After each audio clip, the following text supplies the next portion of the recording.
नमस्कार शेतकरी मित्रांनो, पी एम किसानच्या हप्त्याबाबतची एक खूप महत्त्वाची अपडेट आजच्या व्हिडिओच्या माध्यमातून आपण घेणार आहोत शेतकरी मित्रांनो. कारण एक खूप महत्त्वाची अपडेट आहे आणि एक दिलासादायक अपडेट ही पी एम किसानचा हप्ता घेणाऱ्या असो न मिळणाऱ्या शेतकऱ्यांना असो, याबाबतची अपडेट संपूर्ण अपडेट आपण याच्या व्हिडिओच्या माध्यमातून घेणार आहोत. चॅनलवर तुम्हीच नवीन असाल तर चॅनलला सबस्क्राईब करा आणि बेल आयकॉनचं बटन दाबा. जास्तीच्या शेतकऱ्यांना व्हिडिओ शेअर करा, व्हिडिओ आवडल्यास लाईक करायला विसरू नका.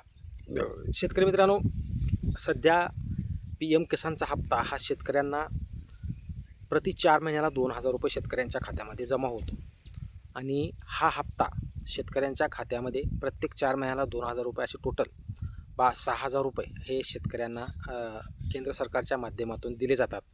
आणि याबाबत महत्त्वाचे अपडेट म्हणजे खूप शेतकऱ्यांचे पी एम किसानचे हप्ते चालू आहेत.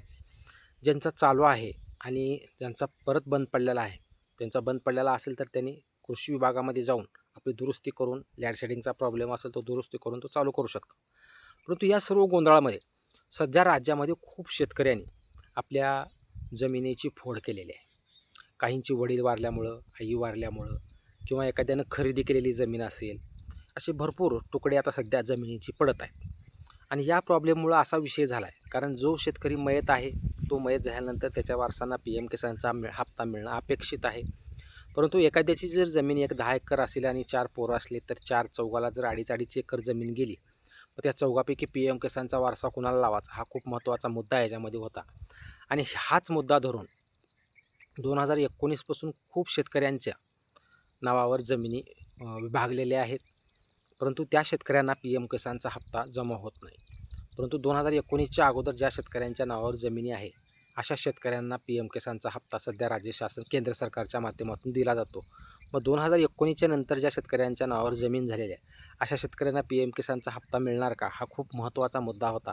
आणि हा महत्त्वाचा मुद्दा अखेर लोकसभेमध्ये जे पावसाळी अधिवेशन आहे, या पावसाळी अधिवेशनामध्ये मांडला गेला आहे शेतकरी मित्रांनो. कारण आता खूप झालं, भरपूर दिवस झाले. 19पर्यंत जे शेतकऱ्यांच्या नावावर जमिनी आहेत त्यांनाच जर पी एम किसानचा हप्ता दिला गेला, तर उर्वरित जे शेतकरी 2019च्या नंतर ज्यांच्या नावावर जमीन झाली असे खूप शेतकरी सध्या वंचित आहेत. आणि अशाही शेतकऱ्यांना पी एम किसानचा हप्ता जमा केला जावा, त्यांनाही पात्र करण्यात यावं आणि त्यांचंही रजिस्ट्रेशन चालू करण्यात यावं, अशी मागणी माननीय धाराशिवचे खासदार माननीय ओमराजे निंबाळकर यांच्या माध्यमातून लोकसभेमध्ये मांडण्यात आलेले आहे. त्यामुळे या महत्त्वाच्या मुद्द्याकडे जर पाहिलं गेलं शेतकरी मित्रांनो, ओमराजे निंबाळकर आणि माननीय नरेंद्रजी मोदी यांच्या माध्यमाची गेल्या 2 ते 4 दिवसामध्ये भेट ही त्यांची वैयक्तिक झालेली आहे. त्याच्यानंतर अमित शहांची भेट झालेली आहे आणि त्याच्यानंतर लोकसभेमध्येच हा मुद्दा त्यांच्या माध्यमातून जर मांडला जात असेल, तर निश्चित या मुद्द्याकडे सकारात्मक दृष्टीनं पाहिलं जाऊ शकतं. आणि जे राज्यातील असो आणि देशातील असो, जे 2019च्या नंतर ज्या शेतकऱ्यांच्या नावावर जमीन झालेली आहे, अशाही शेतकऱ्यांना पी एम किसानचा हप्ता चालू करण्याबाबत राज्य सरकार केंद्र सरकार सकारात्मक होऊ शकतं शेतकरी मित्रांनो. कारण सध्याची परिस्थिती जर पाहिली गेली, 2019 ते 2029 हा जर विषय आहे तो 10 वर्षाचा आहे आणि ह्या 10 वर्षामध्ये खूप शेतकऱ्यांच्या नावावर जमिनी झालेल्या आहेत. काहींच्या वारसाने जमीन झाली आहेत, कोणी खरेदी केलेली आहे, कोणी जमिनीचे तुकडे पडलेले आहेत कुटुंबामध्ये, परंतु त्या शेतकऱ्यांना पी एम किसानचा लाभ मिळत नाही. त्यामुळं 2019ची जी अट आहे ती 2019ची अट काढून टाकण्यात यावी व त्याच्यानंतरही ज्या शेतकऱ्यांच्या नावावर जमिनी झालेल्या आहेत अशाही शेतकऱ्यांना पी एम किसानचं रजिस्ट्रेशन चालू करण्यात यावं आणि त्या शेतकऱ्यांनाही पी एम किसान योजनेचा लाभ देण्यात यावा, अशी मागणी लोकसभेत त्यांच्या माध्यमातून मांडलेली आहे. त्यामुळे तर केंद्र सरकार त्याबाबत किती धोरणात्मक बदल करू शकतं. त्याचबरोबर ओमराजे निंबाळकर हे सध्या NDAमध्ये आहेत, सत्तेमध्ये आहेत, त्यामुळे त्यांच्याकडून ही मागणी करण्यात आली आहे. त्यामुळे केंद्र सरकार निश्चित याबाबत सकारात्मक भूमिका घेऊ शकतं व ज्या शेतकऱ्यांना 2019च्या नंतर जमिनी झालेल्या आहेत, अशाही शेतकऱ्यांना पी एम किसानचा हप्ता चालू होऊ शकतो.